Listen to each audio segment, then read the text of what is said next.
Olá, salve, salve, muito bom dia! Estamos aqui na PAN para mais um. Nossa revista radiofônica que traz informação, prestação de serviço, entretenimento, tudo isso no papo dessa quarta-feira, dia 24 de outubro de 2018. Vem com a gente! A onda arrefeceu? Pesquisa Ibope mostra que Bolsonaro oscilou 2 pontos para baixo, enquanto Haddad subiu 2 pontos. Ainda segundo a sondagem, a rejeição ao candidato do PSL cresceu e a rejeição ao petista caiu. Será que Haddad pode ficar esperançoso com esses números? Vamos ver. A diferença entre eles ainda é grande. O grande encontro nos tribunais. Entenda por que o general Mourão, o Hamilton Mourão, vice de Bolsonaro, pode processar o cantor Geraldo Azevedo. A política na TV. Qual tem sido de fato a influência da televisão sobre o eleitor? Quem responde a essa pergunta é o nosso convidado de hoje, o jornalista e crítico Maurício Sticer, autor dos livros Adeus, Controle Remoto e Topa Tudo por Dinheiro. Esse último sobre a fascinante vida dele, do Silvio Santos, que acaba de sair do forno. Vamos em frente, engatando uma segunda massa, dando bom dia pra Paulinha e querendo saber da nossa hashtag de hoje. Bom dia, Ed. A gente vai aproveitar a presença do Sticer aqui no programa e usaremos a hashtag O Futuro da TV. Vamos especular o que é que vai acontecer com essa telinha, Edgar? Será que a televisão sobrevive à era digital? Sei não, que rumo Sei não. que vai? Eu não sei. Você ainda assiste televisão? Se levar em conta meu data Edgar lá de casa, a molecada, nada. Assim. Vai ter que se transformar? Acho que a TV vai ter que se transformar. Vai ter que passar por um Extreme Makeover? Talvez fique para os grandes eventos mundiais. Os ao vivão? Notícias, obviamente. Olimpíadas, Copa do Mundo. Quero saber então da sua teoria, Miss Universo. Grandes eventos, né, Edgar? Hashtag Futuro da TV. Use um GIF, um meme. Conte aí o que você ainda gosta. Se você gosta muito de televisão, participe aqui do programa. Esse é um bom assunto, Paulinho. Aliás, o Sticer, nosso convidado de hoje, vive falando disso na coluna dele na Folha de São Paulo e também no blog que ele mantém no UOL. Mas aqui a interação pelo nosso WhatsApp, eu quero propor um tema mais específico para os ouvintes. Minha pergunta é a seguinte, ó. Qual foi o papel da televisão, e o papel que a televisão teve na sua escolha eleitoral, no seu voto? Quero saber, conta pra gente, qual o papel da televisão na sua escolha eleitoral, no seu voto? Eu só peço aí pros ouvintes, e já aviso, pra não incorrerem em nenhum tipo de propaganda a nenhum candidato, porque a gente vai ser forçado pela lei a descartar a tua mensagem, beleza? Sem fazer propaganda de candidato, nós queremos saber, né, o que a televisão definiu na tua escolha, no teu voto? Conta pra gente. 931-17009 é o nosso número, estamos aguardando seus vídeos aqui, grava bonitinho na horizontal, se for gravar do carro, faça o favor, estaciona o veículo antes de gravar a sua mensagem. No mais, para você acompanhar o Morning Show em imagens, baixe o nosso aplicativo, assim você leva a nossa programação para conferir quando e onde você bem entender. Acesse o nosso portal jovempanfm.com.br. Também transmitimos pelo nosso canal youtube.com/morningshowjp. Além das mídias sociais, estamos em todas elas praticamente. Você pode conferir o nosso perfil no Facebook, também nossa página, no nosso perfil do Face, o nosso perfil também no Instagram. Vai lá que tem conteúdo extra, deixa o seu joinha que a gente fica feliz da vida, beleza? Todos convidados a passarem a próxima hora e meia colados aqui na Jovem Pan, porque o Morning Show tá apenas começando.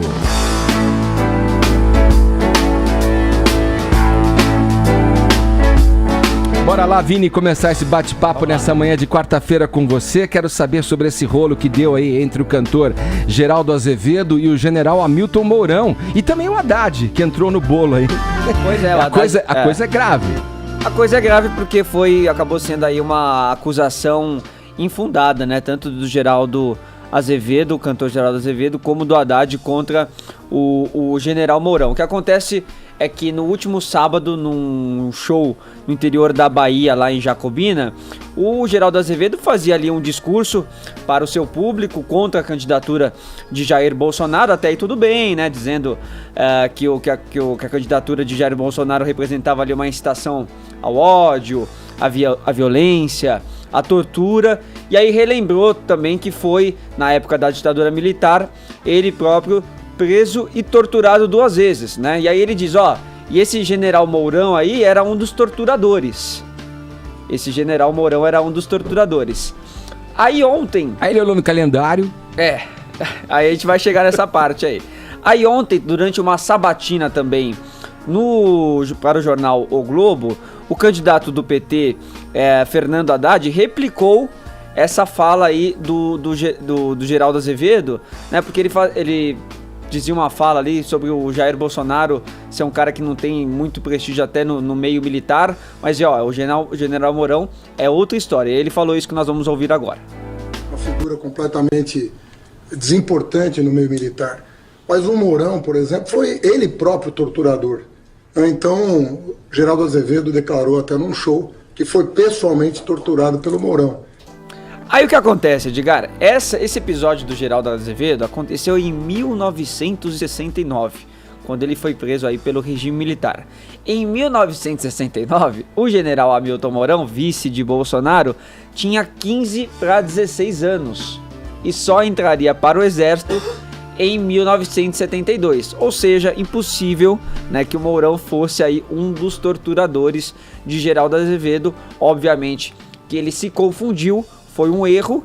Agora, isso ainda mais replicado por um candidato à presidência como Fernando Haddad, como uma é que ele acusação, foi entrar nessa? acaba sendo ainda mais grave, né? Você não pode falar assim sem uma checagem dos fatos, ainda mais por uma sabatina como a que ele fez para o jornal O Globo. Depois até veio também a desculpa, né, do Geraldo Azevedo por uma nota oficial, dizendo que realmente ele se confundiu, que ele reforçava as teses dele sobre a candidatura do Bolsonaro ser uma candidatura que reforce aí um apoio à ditadura, mas que realmente não era o Mourão um de seus torturadores.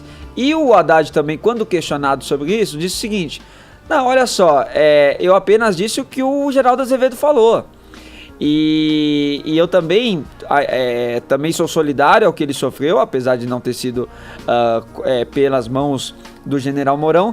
E eu tô falando aqui pra vocês, eu não tô pagando empresas pra divulgarem fake news. Aí já entrou também naquela outra história, né, das denúncias contra a candidatura do Bolsonaro. Mas acabou replicando uma inverdade, o que também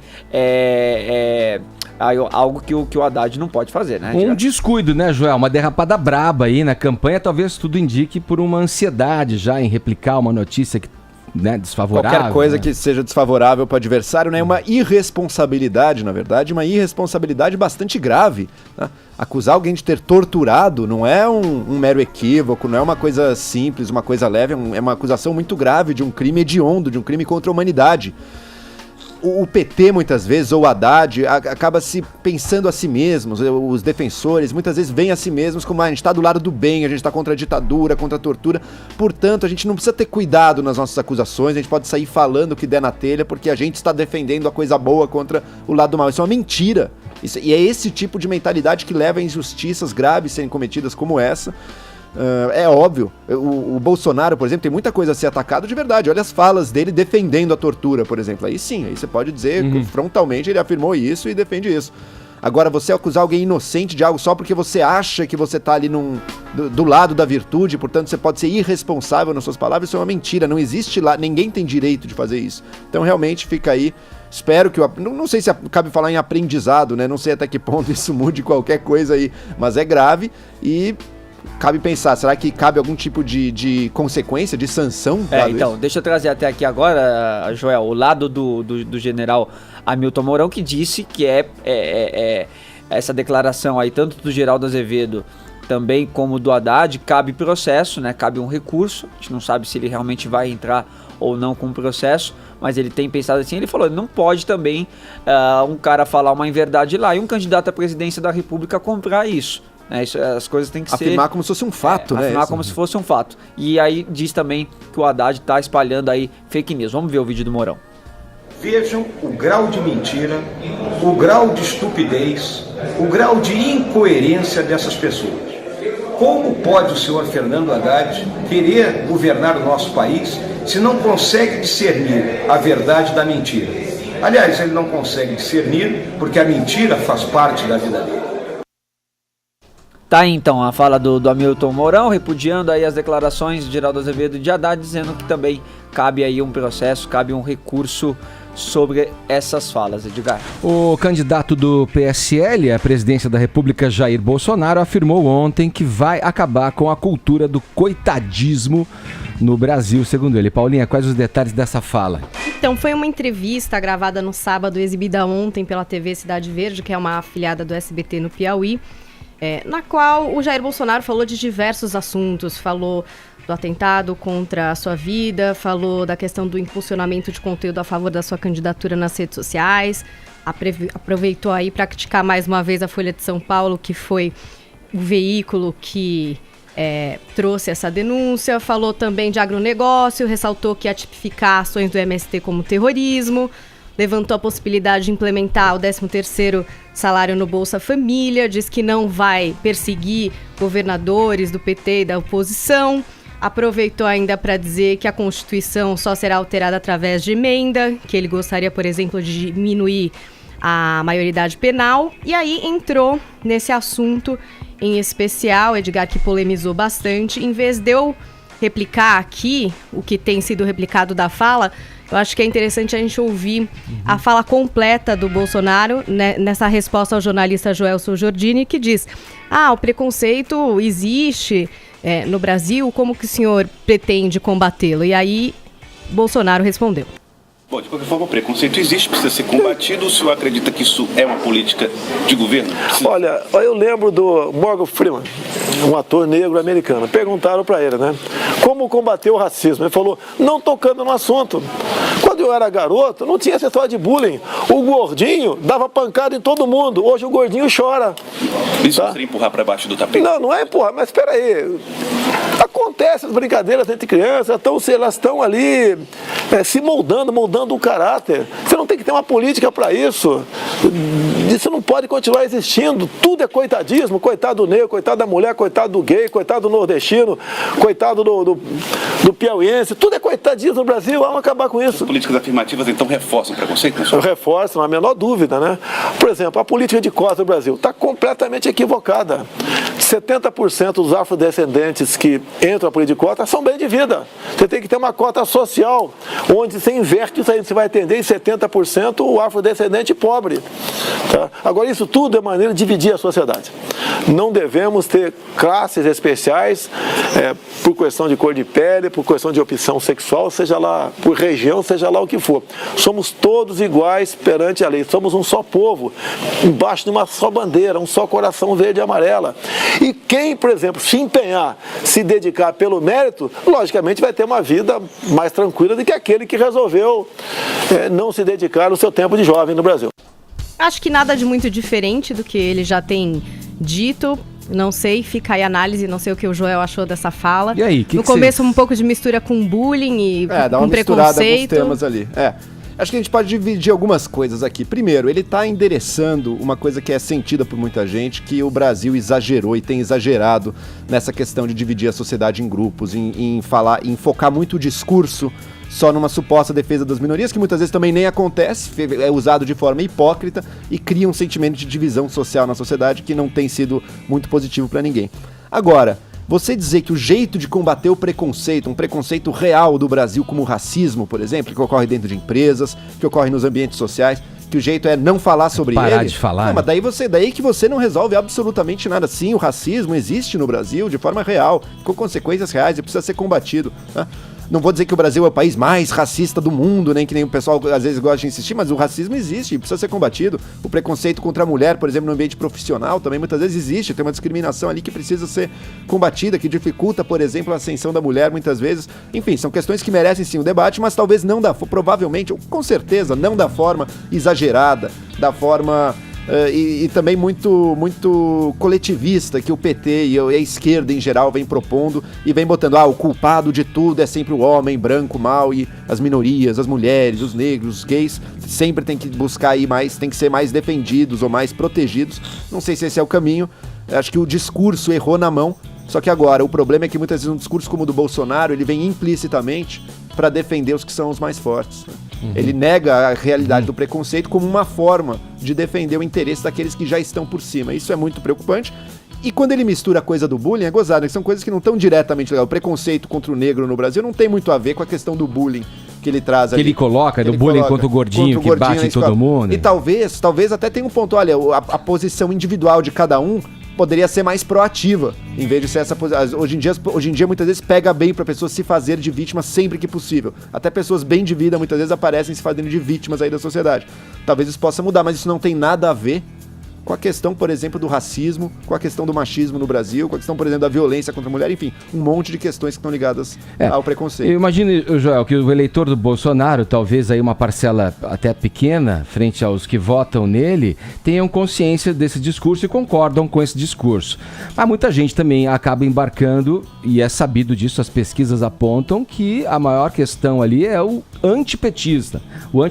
Essas políticas de afirmação, essas políticas que vêm sendo implementadas nos últimos governos, elas, pelo entendimento dos especialistas, elas servem para esse momento transitório. Quer dizer, as políticas afirmativas correm risco com a vitória do Bolsonaro. A questão, por exemplo, da reforma agrária, você pode botar para baixo do tapete um tema que já vem de muito tempo sendo reivindicado, com movimentos legítimos acontecendo. Invasão, a questão que ele coloca, vou tratar como terrorista, a questão de como daí já está propondo, no fundo, a violência letal contra pessoas Queria te ouvir um pouco a respeito disso. Ele não entra direto na questão de movimentos aí, né, mas essa coisa de transformar terrorista, de armar a população, especialmente a população rural, permitir que a polícia mate, o que está subentendido aí é licença para matar, isso é uma coisa muito grave, tá? Na questão do preconceito, o que tem que ser entendido aí das cotas, por exemplo. As cotas têm 2 desafios. O primeiro é ver, será que ao colocar pessoas por cotas nas universidades, você reduz o desempenho delas? A universidade vai ficar mais fraca? Esses alunos não vão conseguir acompanhar ou algo do tipo? Até hoje o que a gente tem visto é que não, as cotas, o pessoal que entra de cotas vai bem na universidade, vai tão bem quanto quem entrou normal, ou seja, realmente era uma dificuldade de acesso, mas não é uma diferença de capacidade que está em jogo. Então elas têm sido bem sucedidas, e o segundo desafio vai ser em que momento a gente tira, porque a cota não é para ser uma coisa permanente. Exato. Não pode ser virar um grande cabide eterno que sempre vai beneficiar as pessoas, tem que ser algo transitório. Temos que buscar soluções na raiz do problema. Ele nem toca na raiz do problema. Sim. Vamos procurar garantir educação básica então para todos, em vez de só falar do mérito individual, porque o mérito individual está partindo de lugares muito diferentes aí, de pontos de partida muito diferentes. Então vamos dar uma educação melhor para todos, para que possam chegar de forma mais equânime, mais igual lá em cima. Perfeito. Seria o caminho, mas infelizmente ele nem tocou nisso aí. Agora 10h20, horário de Brasília.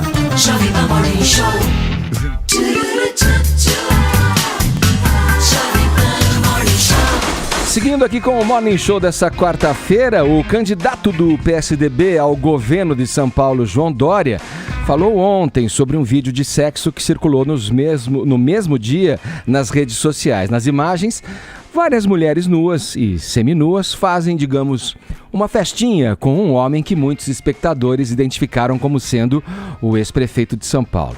O que o Dória falou a esse respeito? E o vídeo caiu na rede, Vini, momentos antes do debate, né, ao governo de São Paulo, né, no SBT, né, no UOL. No início da tarde de ontem, né, esse vídeo viralizou de uma maneira incrível, né, a rapidez, né, Edgar, que esse vídeo se espalhou, o nome do Dória rapidamente chegou aí aos assuntos mais comentados do Twitter no mundo inteiro, né, um vídeo íntimo em que muitas pessoas ali alegam ser o João Dória participando de uma orgia, mas o candidato alega que o vídeo é falso, que é uma montagem, que é uma fake news, num primeiro momento até em um tom acusatório da campanha adversária, mas depois até no debate, esse episódio todo, Edgar, na verdade, ele serviu até para esfriar os ânimos do debate que aconteceu ontem, porque os 2 primeiros debates entre João Dória e Márcio França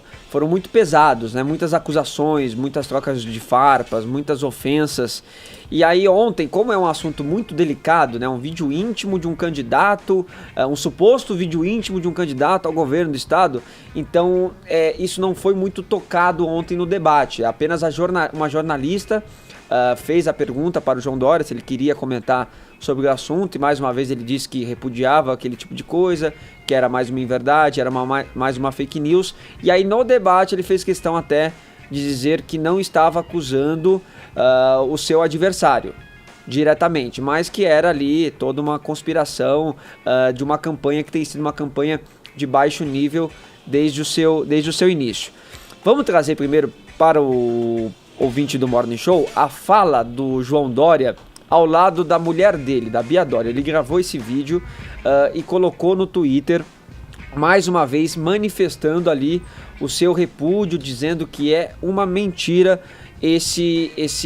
essa filmagem que aconteceu, Edgar, no dia 11 de outubro, portanto poucos dias... Durante a eleição. Durante a eleição, poucos dias após até o primeiro turno. Vamos ver esse vídeo do João Dória ao lado da mulher. Pessoal, estou aqui ao lado da Bia, a minha esposa. Sou casado com a Bia há 26 anos. Tenho 3 filhos que amo muito, respeito a minha família. Hoje eu vi um vídeo vergonhoso nas redes sociais, produzido por alguém que só quer o meu mal, o mal da minha família. Uma produção grotesca, fake news. Pedi a um perito criminal que verificasse estas imagens. Pedi também medidas judiciais criminais contra os autores deste vídeo. Lamento muito que a campanha em São Paulo tenha chegado a esse nível de ferir a nossa família, de ferir um conceito que eu sempre preservei. Refuto isto com toda a minha energia. Peço desculpas a você pelo nível desta campanha em São Paulo. Não imaginei que, pelo fato de estarmos liderando a campanha, o Vale Tudo começasse principalmente neste nível nos últimos dias de campanha. Peço que você compreenda a minha palavra, a presença da Bia, dos meus filhos e da nossa família. Nós lutamos por aquilo que é melhor para São Paulo e para o Brasil. Jair Bolsonaro também tem sofrido ataques de todos os tipos. Nós resistiremos por São Paulo, por defender São Paulo e por defender o Brasil. E ao defender São Paulo e o Brasil, defendemos a nossa família. Bom, aí você percebe até no final do vídeo que a Bia Dória dá até um abraço nele, né? Ela ficou em silêncio durante o vídeo inteiro, uma cara até de um certo constrangimento, de um pesar. Ela acompanhou o Dória ontem no debate, algo que ela não costuma fazer. E aí você vê, né? O Dória ele fica falando em Vale Tudo, em campanha de baixo nível, e isso sempre dá a entender que tá jogando pro outro lado. Então, quer dizer, o outro lado que acabou divulgando isso para fazer a depreciação da imagem dele. O Márcio França, pelo Twitter, Edgar, disse o seguinte: é lamentável que o Dória nos faça essa acusação que chega a ser quase tão grave quanto a violência de que ele é vítima. Repudiamos tanto a declaração do candidato quanto a divulgação desse tipo de vídeo.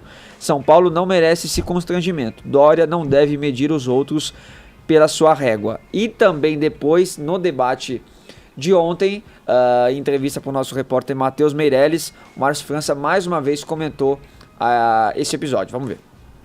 Meu adversário cria um monte de inimigos. Deve ter alguma coisa errada nesse comportamento dele com relação à convivência dele, porque é impressionante a quantidade de pessoas que querem aprontar com ele. Talvez é porque é um pouco do que ele quis fazer com as pessoas, né? O que eu vi foi o que eu recebi da internet de várias pessoas dizendo que havia uma nota ou alguma coisa dele, parece que da assessoria dele, dizendo que eu tinha sido responsável por isso. Ora, todo mundo percebe nas cenas que estão ali quem é que estava naquela cena que não era eu. Bom, a nota oficial, na verdade, da assessoria do Dória é de que eles apenas vão entrar aí hoje na justiça para poder investigar aí quem que plantou esse vídeo, viu, Edgar? Mas você percebe nos discursos que, apesar do repúdio das duas partes, há um aproveitamento ali da situação, para falar que o outro que jogou, o outro falando que, tá vendo, mas é por isso que ele tem muito inimigo, então por isso que as pessoas fazem isso com ele. Então tudo faz parte do jogo político também, né? E a questão tá colocada, né? Agora fica aquela velha frase que me vem à cabeça, minha avó usava muito, até provar que focinho de porco não é tomada. Ô Joel, dá pra fazer um monte de piada a respeito disso, os desdobramentos desse vídeo ontem foram avassaladores. As piadas, na verdade, estão sendo feitas. Estão sendo feitas, eu não vou fazer mais aqui, porque já tem bastante, piada. nas redes sociais. Agora, é um assunto que, na verdade, seria como que isso não fosse trágico, né? Nessa altura do campeonato, esse vídeo aí, o uso político, como o Vini colocou, né? De um jeito ou de outro, estamos falando disso. Estão tendo que jogar de um lado panos quentes ali, do outro ali, veja bem, né? Essa acusação é infundada e tal. A barra, é fato, está muito pesada nessa eleição. E quando você acha que a campanha não podia descer mais baixo, sabe? Que o nível da campanha aqui do governo já estava baixo, né? Um lado xingando o outro, acusando o outro no nível pessoal, assim, esquerdista, mentiroso, não sei o quê, um trocando a acusação com o outro.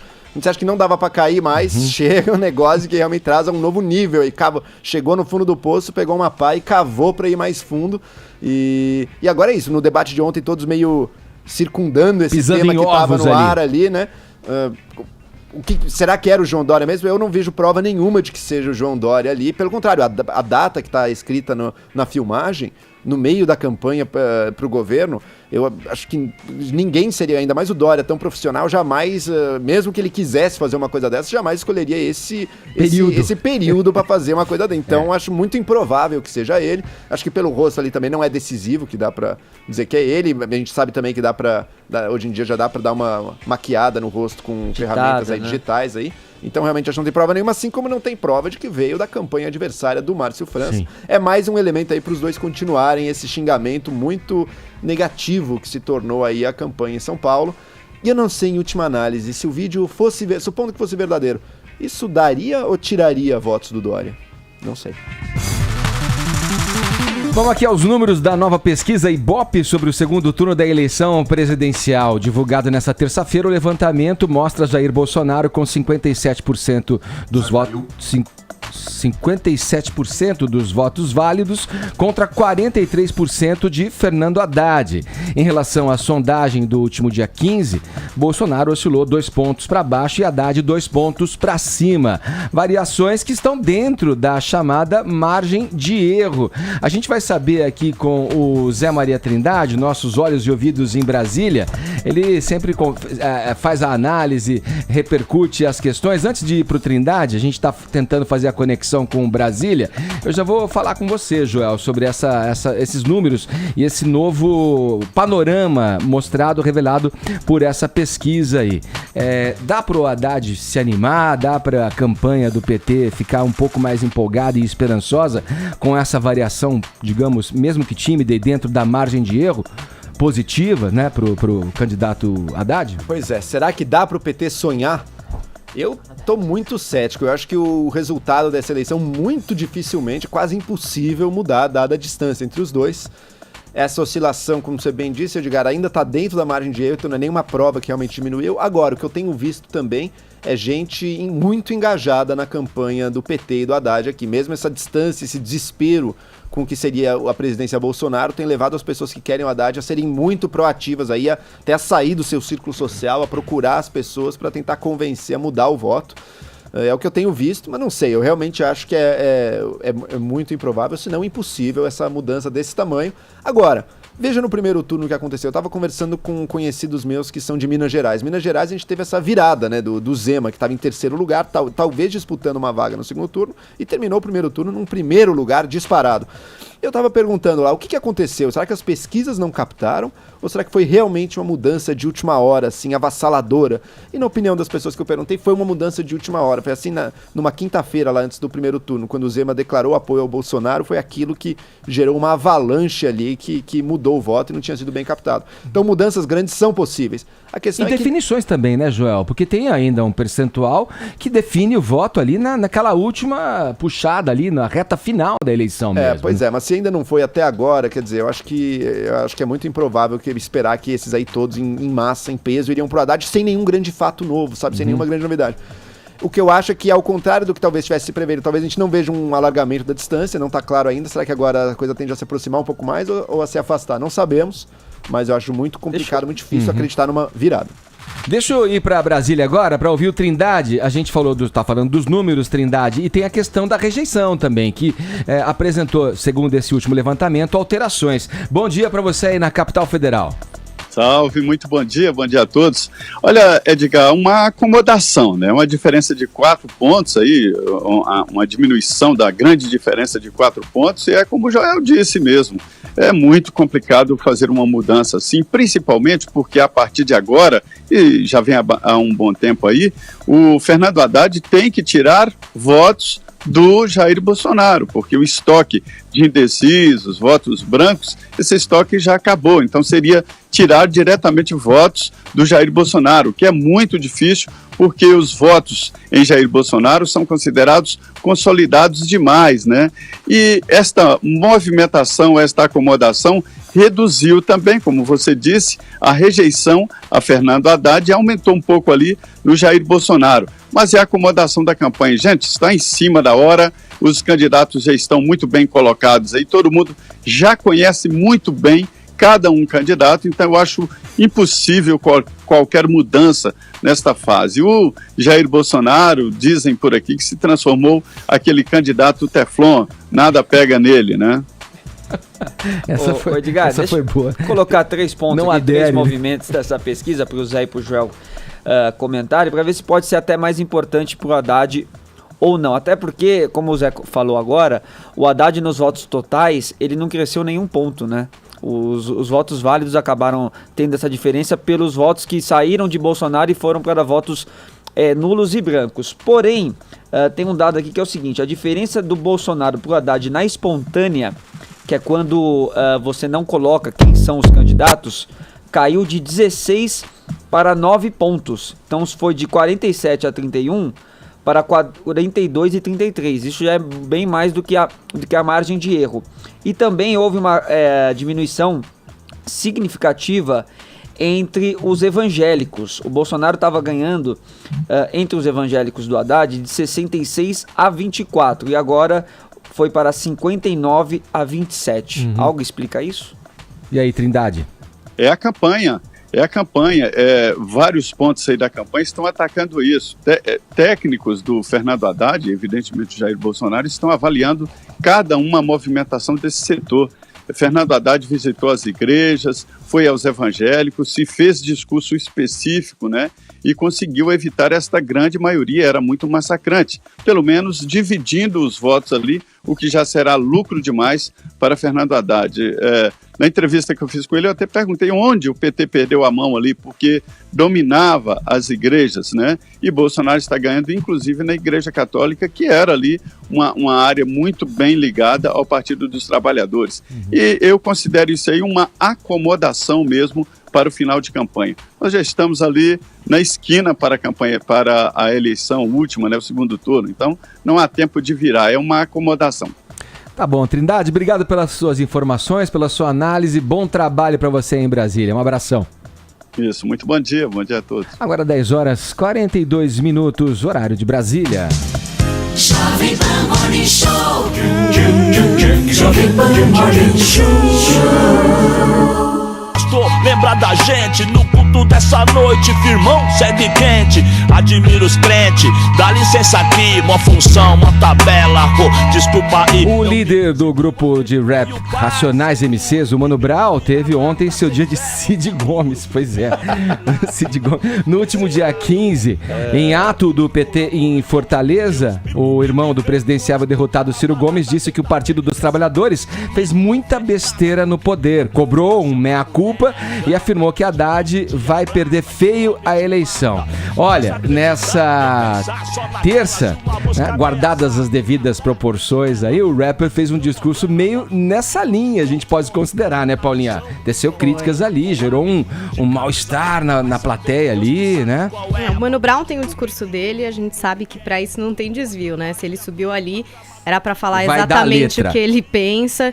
E foi o que ele fez. No começo, um pouco mais calmo, falou dessa história de ter 30 milhões de votos que teriam de ser conquistados, né? Que é fácil falar para uma plateia só de petistas. Depois ele entrou numa outra história que eu acho que muita gente está vivendo, que é de encarar pessoas que você gostava e perceber que, de repente, votam em alguém que você não concorda, desentendimentos entre amigos, entre familiares. Aí o discurso começou a tomar uma condução ali de uma espécie de vaia. E aí o Mano Brown ficou um pouco mais invocado. Ele que nesse discurso anterior já tinha falado, eu prometi pra mim que nunca mais subiria em palanque. Eu acho que política nem é a minha, eu gosto de música, nananã. E aí ele soltou o mesmo verbo. Eu peguei o final do discurso dele, que é bem um resumão e um pouco mais inflamado do que o Mano Brown falou nesse ato na Lapa, no Rio de Janeiro. Não gosto do clima de festa. O que mata a gente é a cegueira e o fanatismo. Deixou de entender o povão, já era. Se nós somos o Partido dos Trabalhadores, Partido do Povo, tem que entender o que o povo quer. Se não sabe, volta pra base e vai procurar saber. E a minha ideia é essa, fechou. E esse foi o principal ponto de crítica, Edgar, exatamente essa comunicação que, no ponto de vista do Mano Brown, foi falha. O Partido dos Trabalhadores não conseguiu falar com o povo e, por isso, vai sofrer as consequências. E na cola disso... O Mano Brown tá certíssimo, ele faz uma crítica, a posição dele tá definida, todo mundo sabe a posição do Brown desde sempre.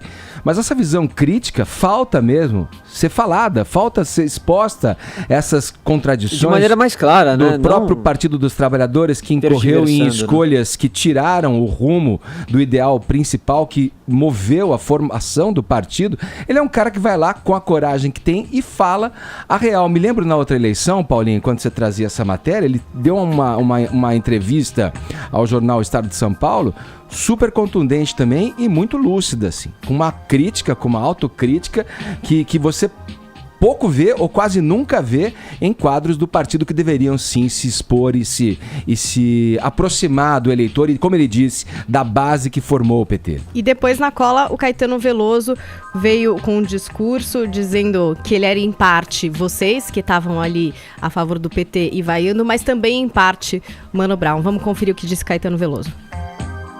Eu acho que a fala de Mano Brown é muito importante porque traz a complexidade do nosso momento.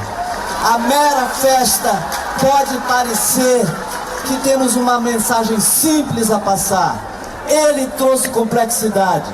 O Brasil tem sido bombardeado há algumas décadas por uma imbecilização planejada em que filósofos dizem palavrão para acostumar a mente brasileira à ideia de que o cafajeste é que nos representa. E essa ideia do Caetano de se opor ao que ele chamou de cafajestização do homem brasileiro, senhor Joel Pinheiro da Fonseca. Por favor. Tem razão o Brown? Você concorda com ele? Com certeza apontou uma coisa que é verdade. O PT perdeu o contato com as periferias, né? O discurso do PT está muito o discurso de uma classe média, muito escolarizada, universitária, mas não é o que a população tem sentido hoje em dia. Já não é desde 2016, por exemplo. 2016 o Dória, por exemplo, levou inclusive as periferias aqui em São Paulo e por isso se elegeu no primeiro turno. E por quê? 2 pontos. Primeiro lugar, o ponto econômico. O Estado prover assistência e bem-estar para as pessoas é importante? Sim, é muito importante. Mas daí deixaram de lado outra parte, que é cadê a oportunidade para as pessoas trabalharem e crescerem? Cadê a oportunidade para o empreendedor gerar valor e ser dono do valor que ele gera? Isso foi deixado de lado, pelo contrário, parece que querem um Estado que ajuda a pessoa, mas que não permite ela andar com as próprias pernas, então as pessoas estão fartas disso. E o outro lado, muito importante, segurança pública. O discurso de segurança pública não é um discurso de combate a quem mora na periferia, pelo contrário, a pessoa que mora ali é o mais interessado em ter alguma segurança, porque ele é que está vivendo o dia a dia do crime, o dia a dia do tráfico, o dia a dia das drogas, mais perto de si. Então a violência que ele sofre ali é muito grande e querem sim alguém que traga uma resposta para isso. A gente pode discutir, será que as respostas do Bolsonaro vão melhorar esses problemas da segurança pública, da economia? Isso a gente pode discutir. Mas inegavelmente ele tem representado um discurso com força, um discurso que se confronta com essa coisa tradicional do PT, que ignorou essas questões por muito tempo. O Mano Brown aí botou o dedo na ferida. Tem muitos rappers fazendo isso, né? Outro dia o Emicida no Twitter também fez uma explicação sobre isso, foi muito interessante. Acho que as pessoas estão abrindo os olhos pro desastre que aconteceu aí. Boa, me lembro da frase do presidente Lula, que na primeira eleição dele dizia o seguinte: a gente não pode dar o peixe, a gente tem que ensinar a pescar. Você pode acompanhar o Morning Show, fica com a gente, que a gente segue aqui na programação da Jovem Pan, agora 10 horas 54 minutos, horário de Brasília. Jovem Pan Morning Show. O nosso convidado de hoje é um dos mais respeitados críticos de TV do país. Suas análises sobre o mundo da telinha podem ser conferidas numa coluna na Folha de São Paulo e num blog no UOL. Jornalista e mestre em Sociologia pela USP, ele é autor dos livros Adeus, Controle Remoto e Topa Tudo por Dinheiro, as muitas faces do empresário Silvio Santos, que acaba de chegar às livrarias físicas e virtuais. Maurício Sticer, bom dia, é um prazer receber você aqui neste programinha de rádio. Pô, obrigado, Edgar. Programinha nada, pô. Programão respeitado, muito ouvido, pô. Prazer é a minha maneira enorme. Carinhosa de tratar isso aqui que eu amo tanto fazer. Ô, Sticer, queria começar esse papo com você, obviamente falando de televisão e da importância da televisão nessa eleição. A gente está em plena eleição, há poucos dias aí da votação. Exato. E ao longo dessa corrida eleitoral a gente viu aí a candidatura com maior tempo de televisão, já coloco aqui a do Geraldo Alckmin, esfacelar simplesmente. Muito poucos votos, muito aquém do esperado pelo partido, enfim. Enquanto que o Bolsonaro, sem tempo nenhum, ou com muito pouco 8 tempo, segundos, muito né? exíguo ali na TV, o tempo dele, nadava de braçada aí, impulsionado pelas redes sociais. Qual é, de fato, na tua opinião, o papel da televisão nessa disputa e na escolha do eleitor? O quanto os programas da TV influenciam no voto? Olha, eu fiz até uma avaliação, eu escrevi na Folha sobre isso, quer dizer, esses dois dados que você deu levaram muita gente a decretar a morte da televisão como uma ferramenta importante numa eleição, que de fato são muito surpreendentes, né? Quer dizer, o Alckmin ter com 46% do tempo total da televisão, que dava por dia, em cada programa mais de 5 minutos, terminar a eleição com menos votos do que as intenções que ele tinha antes de começar. É um fenômeno realmente. E o Bolsonaro, com 8 segundos, terminar a eleição com 46% dos votos. De fato, isso é um fato, isso mostra que, nesse caso, a televisão não teve influência nem no crescimento do Bolsonaro, nem, eu acho, na derrocada do Alckmin. Isso, eu concordo com isso. O que eu acho é que ainda é possível enxergar nessa eleição um papel importante da televisão. Um fato, por exemplo, que eu noto, que eu considero, é a transferência de votos do Lula para o Haddad, eu acho, não teria ocorrido sem a televisão. E os números, as pesquisas de intenção de voto, naquele momento que houve a desistência oficial do Lula de concorrer e o Haddad assumiu como candidato, fica claro isso, assim, em questão de 4 dias, isso maciçamente mostrado, né? Teve a carta do Lula, foi um programa super emotivo que o PT fez. Imediatamente, eu não lembro os números de cabeça, mas foi um salto enorme. Né? Isso não teria ocorrido sem a televisão. Né? Eu cito, por exemplo, um caso aí mais pro cômico, do Cabo Daciolo, né? Quer dizer, ele foi o Enéas da eleição, né? Bem não sei se observado, vocês lembram a eleição de 2000 e... Não sei se foi de 2002, acho que foi de 2002 ou 2006, acho que foi... Não, desculpe, de 94 ou de 98, que o Enéas apareceu muito bem. Ele terminou na frente de vários candidatos mainstream, digamos. Ele tinha 15 segundos na televisão gritando: meu nome é Enéas. O Daciolo foi um pouco isso. Usar bem o tempo, né? Exatamente. Ele criou aquele bordão, né? Glória a Deus. Nos debates ele teve uma atuação cômica que chamou muito a atenção. Ele explorou esse lado, assim, de causar e tal. Ele acabou na frente da Marina, do Meirelles e do Álvaro Dias, meu. Gastando R$806. Pois é, então eu acho que não dá para ignorar que aí foi um uso inteligente que ele fez, né, da mídia. Mas Sticer, a gente tá falando de campanha eleitoral aí. Eu queria saber como é que você vê a cobertura dos canais de televisão. Por exemplo, sobre a eleição? As sabatinas da Globo chegaram a ser bastante criticadas. Como que você vê? Como foi o trabalho da imprensa de televisão nessas eleições? Olha, chamou realmente a atenção, eu acho que foi, ponto de vista negativo, foi aquela série de entrevistas, né, com os presidenciáveis do Jornal Nacional. Eu acho que é um modelo que eu nem chamo de entrevista, né? Aquilo foi mais...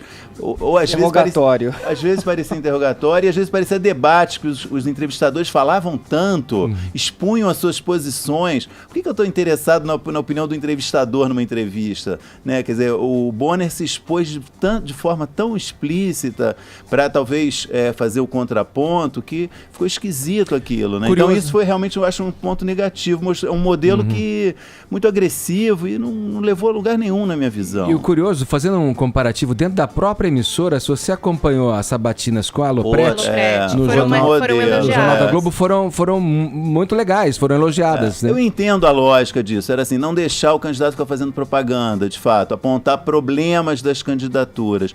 Mas eu concordo que seja um papel do jornalismo fazer isso, mais que concordo, é uma obrigação do jornalismo fazer isso. Mas acho que o formato que eles encontraram para fazer isso, para passar essa mensagem para o público, a gente aqui não vai dar moleza, foi exagerado. Acho que dá para se fazer isso de outras formas mais, vou dizer, delicadas, mas formas mais... tornem a conversa mais... flua a conversa. Objetiva. Exatamente. Contundente, mas objetivo. Exatamente. Né? Eu não diminuo. Isso é fundamental realmente no jornalismo. Você não pode deixar lá o cara fazer discurso, né? A gente tem que cobrar, tem que perguntar, tem que lembrar dos problemas. Mas foi de um jeito... O fato... Acho que você até escreveu, né? Acho sobre isso também, né, Joel? Eu lembro. Mas, pô, se você ver, os entrevistadores ocuparam 40% do tempo das entrevistas. É muito isso. Para quem é profissional, jornalista, é totalmente fora da curva isso, né? Então, enfim, foi essa a minha crítica. A gente viu, Sticer, nas entrevistas do Bolsonaro, por exemplo, muitas vezes no Roda Viva, na Globo também, essa coisa muito agressiva contra ele, tentando colar nele a coisa do machismo. Exato.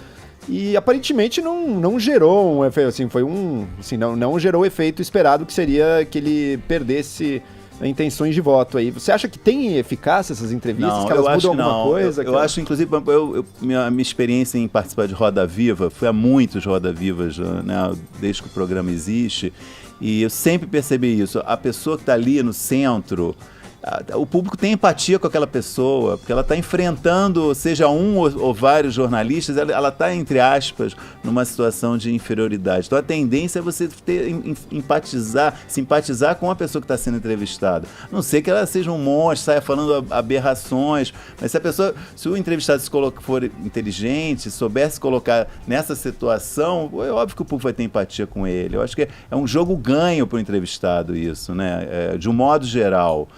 Quanto mais agressivo eu acho o entrevistador, é pior, na minha visão. E você acha que essas entrevistas mudam alguma coisa na percepção popular? Não, salvo se o cara falar uma besteira abominável, né, numa entrevista, cometer um erro desastroso.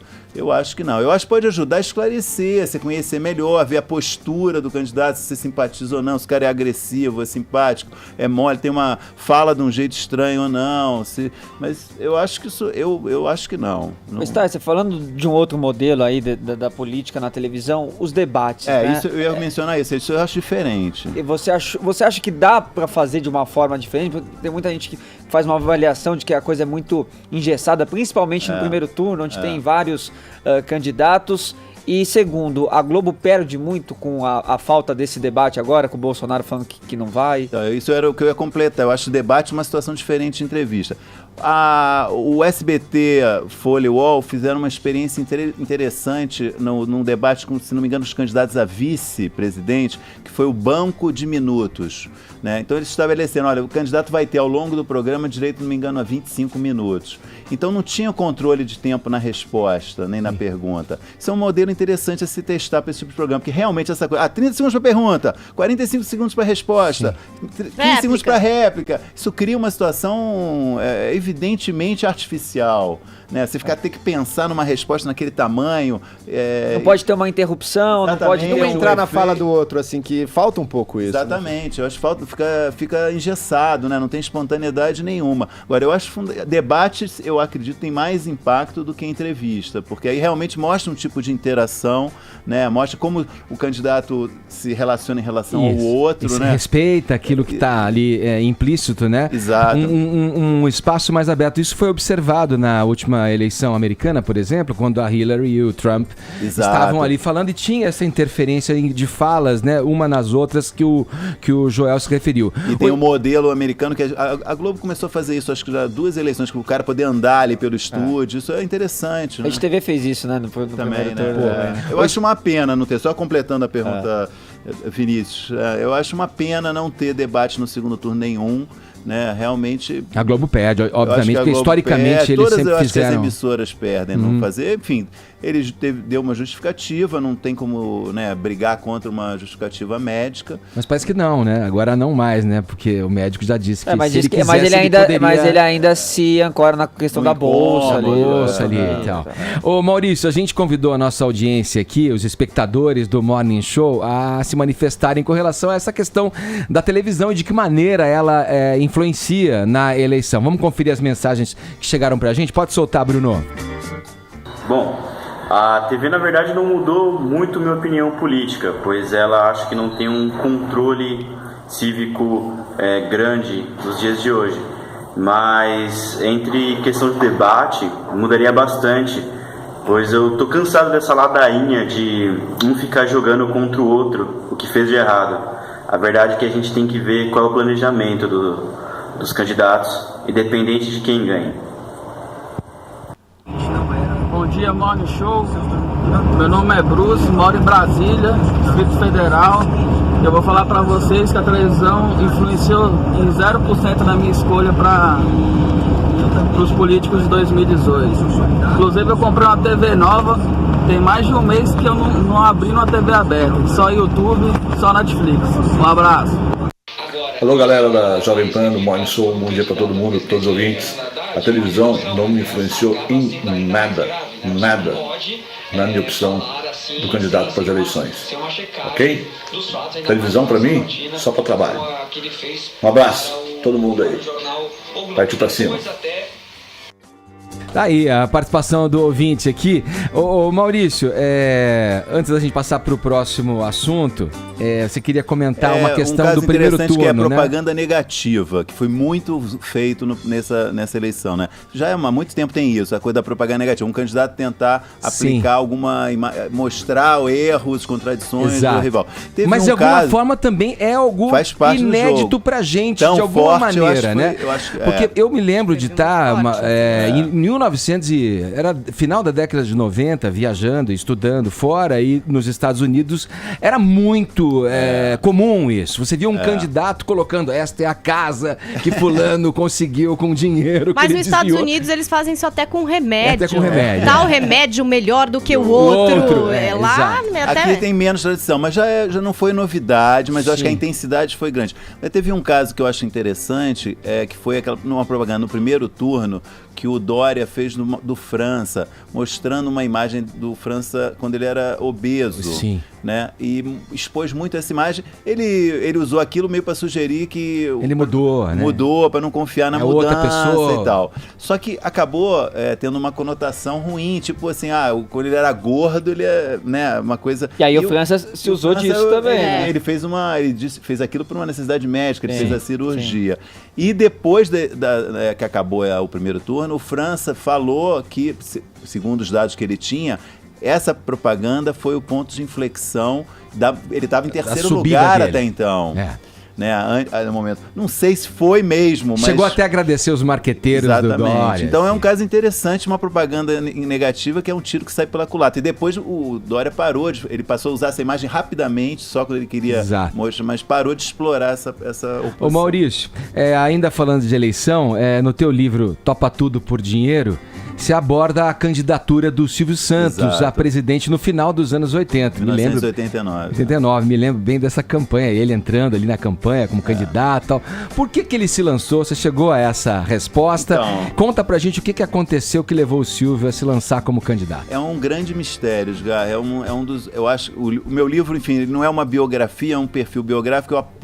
Eu exploro alguns aspectos da biografia do Silvio que eu acho mal explicados, mal contados. Esse é justamente um importantíssimo, né? Que foi um período de 5 anos que o Silvio tentou ser candidato 4 vezes. Ele tentou se candidatar a prefeito em 88, a presidente em 89, a governador em 90 e de novo a prefeito em 92. Todas deram errado. A de 89, evidentemente, é a mais importante, é a que eu trato com mais ênfase no livro, tentando, primeiro, descrevendo o que aconteceu e para mostrar o absurdo que foi aquela situação. Né? Assim, que o Silvio, primeiro, ele tentou uma candidatura ainda dentro dos prazos, o partido, na época era o PFL, que é o DEM, né? O candidato estava indo muito mal, que era o Aureliano Chaves, e houve uma articulação interna de mudar o candidato. E o Aureliano concordou em dar o lugar dele para o Silvio, disse que concordava. E aí o Silvio foi domingo na televisão e falou, olha, eu vou ser candidato porque o Aureliano disse que vai desistir e dar o meu lugar. Na segunda-feira, o Aureliano desistiu de desistir. Isso a gente já está assim, em setembro de uma eleição, sabe, meados de setembro. E aí ele disse, bom, morreu o assunto, né? Teria sido essa a lógica, uma tentativa que deu errado. Mas aí não, o Silvio realmente encasquetou que queria ser candidato a presidente, começou a correr atrás de um partido. E era uma eleição, foi a eleição que bateu recorde de candidatos, sei lá, acho que também mais de 20, foi mais do que esse ano foram 13, eu acho que eram 22 candidatos. É a primeira eleição presidencial, não é? Em 89, nunca tinha tido, desde 61 não tinha uma eleição presidencial aberta, democrática. E aí o Silvio teve ofertas de partido para o Silvio, muito mal explicadas, né, de oferecer a vaga para o Silvio, até que ele fez um acordo, acertou com um partido chamado PMB, Partido Municipalista Brasileiro, de um cara chamado Armando Correia, e virou candidato a presidente já assim, faltava menos de um mês para as eleições. Eu acho que foi uma grande responsabilidade. Isso foi naquela que o nome Exatamente, na cédula as cédulas já estavam impressas. Né? Então Você falou, só para ficou meio sobreposta a tua fala, você achou uma irresponsabilidade? Eu acho que foi uma grande responsabilidade do Silvio e ele nunca conseguiu explicar direito por que ele fez isso. Né? Você imagina a propaganda eleitoral do cara, ele foi para televisão, ele imprimiu a cédula que já existia, fez uma cópia gigante, ele ia para televisão e mostrava, aqui, 26 Correia Silvio Santos, vote 26, vote Correia, vote Silvio Santos. Uma maluquice, né? Você pensar, sabe? Exato. Na época causou muita balbúrdia, mas acho que as pessoas, você lendo o que se escreveu na época, ninguém acho que avaliou o impacto da doideira daquilo, sabe? E aí a motivação, você acha que foi por ego? Várias pessoas perguntaram isso pro Silvio, ele dizia, eu tenho direito, eu tô fazendo isso dentro das regras. De fato, mas ele nunca conseguiu dizer. Muitos anos depois ele falou em vaidade. Eu acho que foi um momento de, vamos usar assim... Psicose. Não, perda de lucidez. Acho que foi um momento de perda de lucidez. Uma coisa assim messiânica. Mas não foi um momento só, né? Pelo que você disse, mas é que essa foi a que ele levou a fundo. As outras todas deram errado antes. Né? A primeira prefeito, ele enrolou tanto o PFL... Ele falou, eu amanhã, domingo que vem, vou dizer no meu programa se eu aceito. Comecei a fazer umas coisas. Aí ele veio com uma carta e falou assim, olha, eu queria saber do PFL o seguinte, se eu for prefeito, eu posso continuar apresentando meu programa aos domingos? Eu posso ir para Miami nas férias? Cara, o PFL ficou furioso e falou, não quero mais, uma hora, enfim. Uma outra, a de governador, ele ganhou a convenção, a vaga na convenção, foi no Corinthians, uma convenção louca, assim, e foi anulada a convenção, então ele também não pôde competir. Nenhuma chegou realmente a tão perto de concretizar. Então eu acho que é uma situação diferente mesmo. Eu acho que foi um delírio dele, uma coisa, eu vou ajudar o povo. Você consegue traçar algum paralelo com a quase candidatura do Luciano Huck? Que a gente o Luciano achou Huck foi por um sensato, tempo que ia né? acontecer e depois não teve? Não, e o Luciano foi lá atrás, quer dizer, eu acho que se ele fosse candidato, naquele momento que estava se falando, início do ano, e ali ele se lançasse candidato, era uma coisa diferente, né? Não lançar em outubro. Imagina o Luciano Huck se lançar em outubro, aí sim foi um paralelo. Um absurdo, né? Eu acho que foi... muito ruim. A gente já segue nessa conversa aqui com o jornalista Maurício Starcer, falando de eleição, falando de televisão em relação à eleição com a gente no More. A gente já segue na conversa, agora 11 horas 18 minutos, horário de Brasília. Jovem Pan Morning Show. Jovem Pan Morning Show. Hoje com a gente aqui no Morning Show, o jornalista Maurício Starcer, nesse bate-papo da quarta-feira. Ô Maurício, o livro mostra a vida, né, do Silvio Santos, empresário. Que Silvio Santos, quero saber de você, emerge da leitura aí de Topa Tudo por Dinheiro? Olha, Edgar, o que me levou a fazer esse livro não era contar, assim, revelar detalhes sórdidos, nunca sabidos sobre a vida do Silvio Santos. Realmente me interessou contar um pouco da trajetória, recontar um pouco da trajetória dele, tendo em vista que, pensando o seguinte, o Silvio é um cara genial, né? Um comunicador extraordinário, mas é um cara de carne e osso, né? Não é um mito, a lenda que ele é tratado por muita gente. Isso me incomodava um pouco, sabe? Sempre, o mito.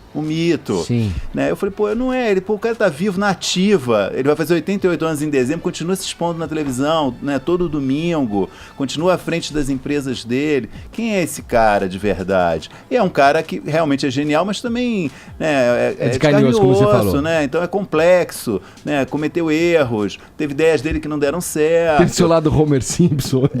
Não então, tem bem isso. E tem um lado mal também? Mal? Não, tem um lado assim, eu acho...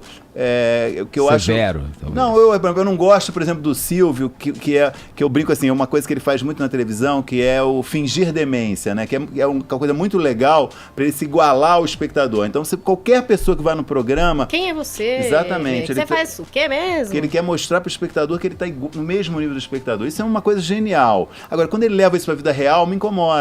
Então, por exemplo, o Banco Pan-Americano quebrou, né? Aí foram e aí, Silvio, como é que me explica isso? Ele falou, não sei nem onde é o prédio do banco.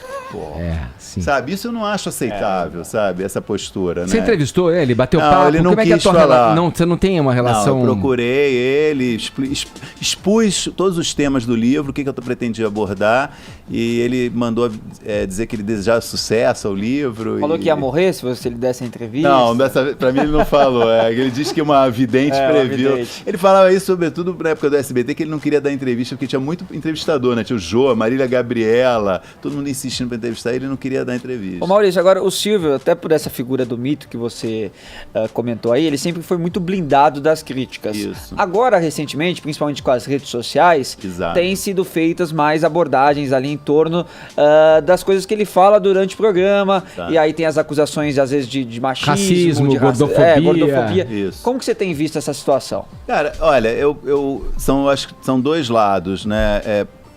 Eu acho que tem uma coisa assim, o Silvio, eu respeito o fato dele ter 88 anos e fazer programa de televisão como ele faz, igual e com sucesso há mais de 50 anos, né? E eu não cobro que o Silvio mude, né? Mas eu acho que ele precisa reconhecer e estar consciente que o público mudou, pelo menos parte do público mudou, parte do público se incomoda com essas coisas.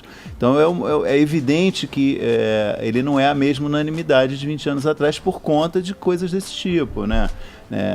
Eu acho que é um pouco coisa da realidade. Eu não entendo isso como a vitória do politicamente correto, não. Eu acho que, de fato, tem mulheres que se ofendem com coisas que ele diz, né? Ele fez comentários, realmente, tem um comentário dele de cunho racial, que é muito forte, uma vez que ele fez, né, para uma menina. Que incomoda, é natural que se incomode, e as pessoas hoje expressam com mais facilidade, tem mais canais para expressar esse descontentamento. Então, acho que é isso. Evidentemente, sempre que acontece episódios desse, vira uma guerra de torcidas, né? Mas tudo vira hoje, né, Sticer? Sabe o que eu ia te falar? Você falou de erros e agora dessa ponderação que talvez ele tenha que fazer, que é um outro momento e tal. Qual será que foi aí nos seus levantamentos o maior arrependimento do Silvio Santos? Que ele diz, de fato, é uma coisa, eu acho, muito grave que ele cometeu, foi ter escondido a primeira mulher, né? Eu trato isso no livro e ele disse isso depois de 12 anos depois da morte da mulher, quando ele falou publicamente pela primeira vez sobre o assunto, ele disse, isso é uma das coisas imperdoáveis que eu fiz. O Silvio foi casado desde os anos 60, ele achava que se o público soubesse que ele era casado, ia perder o fascínio, a magia, ele dava exemplos de pessoas famosas que, quando falaram que eram casados, a carreira desandou. Tem uma entrevista de 69 que ele fala isso. O Roberto Carlos falou que era casado, acabou. Porque você vê que a tese não é exatamente... Mas enfim, então ele escondeu isso, a mulher morreu, nos anos 70, 77, se não me engano, de câncer.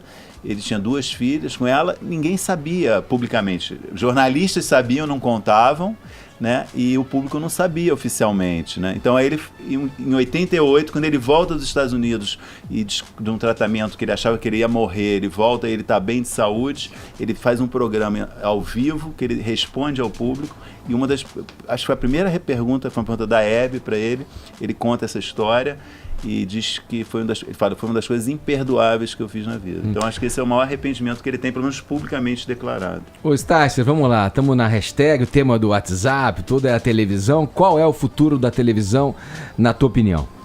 Cara, a gente está vivendo já o futuro da televisão, né? A revolução digital está mudando muito a televisão, né? Pensando não em conteúdo, mas no aparelho, né, televisão, a maneira de assistir televisão. Isso está já há alguns anos mudando, né? Hoje você acessa televisão, conteúdo de televisão, Smart TV, né? Em qualquer lugar, exatamente. Você acessa em qualquer lugar. Você interage ali. Você não é mais obrigado a respeitar a grade da televisão, né? Assim do rádio, você pode baixa o programa e você vai ouvir a hora que você quiser, né? Então tem uma série de facilidades em relação a isso. Porém, eu acho que no Brasil está atrasado um pouco esse processo se você olhar para os Estados Unidos ou para a Europa, por razões, eu acho, claramente econômicas, né? A banda larga no Brasil ainda não está tão disseminada, eu acho que está na faixa dos 45%. Sim. Tem uma crise econômica já há alguns anos, as pessoas não têm grana, né? Porque isso tem um custo, né? A TV aberta é grátis, né? Entra na sua casa e você não paga nada, né? Você só precisa consumir a publicidade que estão te empurrando ela abaixo, né? É caro, você tem que pagar. Se você quiser assistir Netflix, se você quiser TV a cabo, você tem que pagar, né? Pacotes e... Então, eu acho que a gente está no meio de uma revolução digital, mas ela está demorando a engrenar no Brasil essa mudança da forma de consumir televisão, o que faz com que você tenha a impressão que a TV continua velha, de certa forma. Paulinha, como é que tá a nossa hashtag aí, falando em TV? O Guilherme Aires falou mais ou menos aqui essa situação que o Sticer colocou pra gente. Todo mundo diz que não vê TV nem ouve rádio, mas todo mundo comenta a novela e a Fazenda no Twitter, além de responder enquetes do Morning Show.